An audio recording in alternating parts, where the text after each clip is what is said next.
Yeah, you kind of hold them up like this. You can sit against the wall Yeah. and lie down and look at them, even though they're kind of heavy. You know, the iPad's a little bit heavy. What else? Why do you think they may be so popular? Just out of curiosity. Are they as expensive as laptops?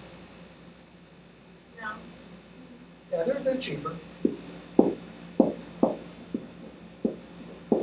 School districts can get a break on these, so that if they get 100 iPads, that's like getting maybe 20 regular computers. So with 100 iPads, you don't have to have people sitting the way you're sitting. You can have any kind of configuration. People can be sitting around in a circle and so on and so forth. So that's good. But in the old days, we used to have basically software like Microsoft Word and whatever. And anything that you wanted to do on a computer, you bought a big program. So if you wanted to do calculations, you bought Lotus 1-2-3 or Excel when that took over. And basically, if you wanted to buy a program to do something, it would cost you some money, $29, $30 or so on and so forth. And then when the iPhone came out, they came up with the idea of apps, applications that are tiny, that do just one little thing. You can put on your phone, later on the iPad, and basically that would do whatever it is it says it would do. So that changed the pricing of software and also made it more available for people. They didn't have to have their computer to use it. They could use it on the phone, later on the iPod, and then later on the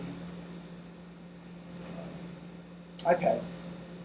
And I think the iPod came before the iPhone, as a matter of fact, right? Yeah, the iPod came first. And but the idea of apps came with, I think, the iPod 3 or 4. Now, the first few didn't have apps, so they had screens. So the iPhone was like 2007, and the iPad is 2010.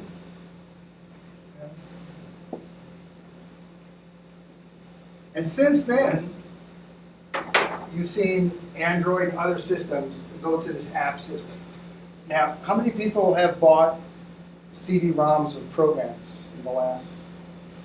You don't do it anymore. I mean, you get it online.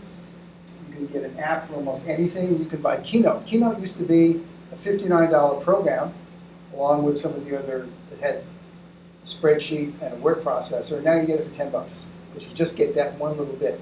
So instead of getting something that's way, way, way mature, that has so many features, you can just get tiny features. Educational programs, you don't have to buy a CD or a DVD, because you can just download them and use them on your iPhone or your iPad. You guys, who has them? You have them, right? And what do you use? Use any educational software? I actually have a whole folder of educational apps. Like I have the Edmodo app, Mm-hmm. I have Teacher Kit, Paper, Read, and Peak.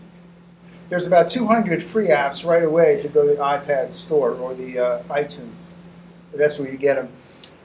And that makes it a very valuable tool for teachers who don't have to go out and buy lots and lots of software, because a lot of it is already available. And so this is something that is your future. Basically, when you get in the classroom, they're going to be using technology because they expect you to. And iPads, portable computing like this, is going to be, if it isn't already. Is anyone in a school where you guys are where they're using it, iPads, or nobody yet? Well, by the time you graduate next year, I'm sure you'll find several that will be using it. Because there are in Connecticut a lot of school districts. And they're reasonably cheap. And they're coming out with a smaller iPad and cheaper iPad. It's supposed to be sometime this month. And it'll be the size of the Nook, about 7 inches. And that'll be hopefully affordable, $250, $300 at the most. And basically you can do almost anything with that, including you can actually put your screen up here and go remotely. There's a remote application. You can walk around and have students do stuff and see what's going on the board, like the smart board. So that's coming right away. Question or comments? What do you guys who have the smart board, what do you think about smart board? You have the iPad, what do you think about using it for education? Have you ever used it in the classroom?